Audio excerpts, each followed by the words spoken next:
যার কারণে মানুষের রিজিক কমে যায়, রিজিকের ভিতরে প্রশস্ততা থাকে না, রিজিকের ভিতরে বরকত কমে যায়। এই ধরনের কাজ থেকে আমাদেরকে দূরে সরে আসতে হবে। নাম্বার 1, 1 নাম্বার হচ্ছে সুদ খাওয়া।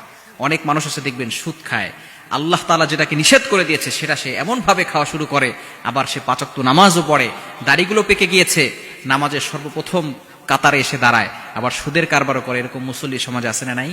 এই জন্য খবরদার, সুদের কারবার করা যাবে না। আল্লাহ পাক রব্বুল আলামিন সুদকে হারাম করে দিয়েছেন, এবং হারাম ইনকাম যারা করে তাদের ঘরের ভিতরে কখনো শান্তি আসে না, কখনো তাদের ঘরের ভিতরে শান্তি আসবে না। আল্লাহ পাক রব্বুল আলামিন এ ব্যাপারে পবিত্র কোরআনুল কারীমের ভিতরে নিজেই বলে দিয়েছেন। আল্লাহ তাআলা নিজে বলছেন 3 নম্বর পারা 6 নম্বর পৃষ্ঠার 3 নম্বর লাইন, সূরা বাকারার 275 নম্বর আয়াতে আল্লাহ বলছেন, আহাল্লাল্লাহুল বাইআ ওয়া হারামার রিবা, বিজনেস লাউফুল এন্ড ইউজুরি আনলাউফুল। আল্লাহ তাআলা ব্যবসা করেছেন হালাল, আর সুদের কারবারকে করেছেন হারাম। আল্লাহ তাআলা 276 নম্বর আয়াত সূরা বাকারার ভিতরে আল্লাহ তাআলা জানিয়ে দিয়েছেন, ইয়ামহাকুল্লাহুর রিবা ওয়া ইউরবিস সাদাকাত। সাদাকা ডোনেশন করলে, দান করলে আল্লাহ তাআলা তার সম্পদের ভিতরে বরকত দান করে, কিন্তু যারা সুদ খায়, এই যারা সুদখোর, তাদের সম্পদের ভিতরে আল্লাহ তাআলা কখনো বরকত দান করেন না। সুতরাং রিজিক কমে যাবে 1 নাম্বার যে বদঅভ্যাস, সেটা হচ্ছে সুদ খাওয়ার কারণে, এবং তাদের নামাজ, তাদের রোজা, কোনো ইবাদত আল্লাহ তাআলা কবুল করবে না। এবং সবচেয়ে নিম্ন গুনাহ হচ্ছে আপন মায়ের সাথে জিনা করার গুনাহ। এজন্য সুদ থেকে দূরে সরে আসতে হবে। নাম্বার 2, দ্বিতীয় নাম্বার যে বদঅভ্যাস যেটা থেকে আমাদেরকে দূরে সরে আসতে হবে, সেটা হচ্ছে অকৃতজ্ঞ বান্দা হওয়া যাবে না। আমাদের অনেকেই আছে আল্লাহ শুকরিয়া আদায় করে না। আল্লাহ তাআলা এত কিছু দিয়েছে, তারপর আল্লাহ তাআলার সাথে নাফরমানি করে। অকৃতজ্ঞ বান্দাদের রিজিক আল্লাহ তাআলা কমিয়ে দেন।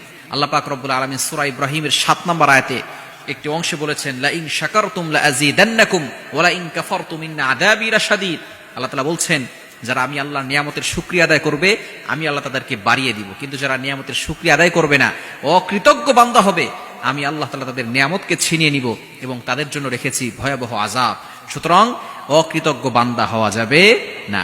নাম্বার 3 নম্বর হচ্ছে যারা গুনাহের কাজ বেশি করে, যারা গোপন গুনাহের কাজ বেশি করে, গোপনে আল্লাহর ভয় যাদের অন্তরে নাই, গুনাহের কাজ গোপনে গোপনে বেশি করে, আল্লাহ পাক রব্বুল আলামিন তাদের রিজিক সংকীর্ণ করে দেন, রিজিক তাদের প্রশস্ত হয় না। যাদের ভিতরে তাকওয়া আছে তাদের রিজিক আল্লাহ তাআলা বাড়িয়ে দেন। আল্লাহ তাআলা নিজেই বলে দিয়েছেন সূরা আরাফের 96 নম্বর আয়াত 9 নম্বর পারা 2 নম্বর পৃষ্ঠার 1 নম্বর লাইন, আল্লাহ বলছেন, ওয়ালাউ আন্না আহলাল কুরা আমানু ওয়াত্তাকাউ লাফাতাহনা আলাইহিম বারাকাতিম মিনাস সামাই ওয়াল আরদ। যারা ঈমান এনেছে এবং আল্লাহর প্রতি ভয় আছে, অর্থাৎ আল্লাহর প্রতি ভয় থাকলে সে গুনাহের কাজ করতে পারে না, অর্থাৎ যে গুনাহের কাজ করে না, আল্লাহর ভয় অন্তরে ফিট করে রাখে, আমানু ওয়াত্তাকাউ লাফাতাহনা আলাইহিম বারাকাতিম মিনাস সামাই ওয়াল আরদ, আসমান ও জমিনের বরকতের দরজাগুলো তাদের জন্য খুলে দেওয়া হয়, বলেন সুবহানাল্লাহ। সুতরাং 3 নাম্বার হচ্ছে গুনাহের কাজ করা যাবে না, গোপনে পাপ কাজ করা যাবে না, আল্লাহর ভয় অন্তরে ফিট করতে হবে। এবং 4 নাম্বার হচ্ছে যে বদঅভ্যাস, সেটা হচ্ছে উদাসীনতা হওয়া যাবে না, অলস হওয়া যাবে না। উদাসীন ব্যক্তি যারা রয়েছে তারা কিন্তু কখনো সফলতা অর্জন করতে পারে না। তারা উদাসীন যারা, এই সমস্ত ব্যক্তিরা কোরআন থেকে গাফেল, যারা নবীজি সাল্লাল্লাহু আলাইহি সাল্লামের সুন্নাহ থেকে গাফেল, যারা আল্লাহ তাআলার বিধান থেকে গাফেল, যারা উদাসীন হয়ে রয়েছে, আল্লাহ পাক রব্বুল আলামিন তাদের রিজিককে সংকীর্ণ করে দিবে। সুতরাং এই বদঅভ্যাস থেকে আমাদেরকে দূরে সরে আসার তৌফিক দান করেন, এবং বেশি বেশি করে আল্লাহ তাআলার ইবাদত করে আমাদের রিজিকের ভিতরে যাতে করে প্রশস্ত করতে পারি, আমাদের রিজিকের ভিতরে বারাকা আনতে পারি, আল্লাহ তাআলা সেই তৌফিক আমাদেরকে দান করেন।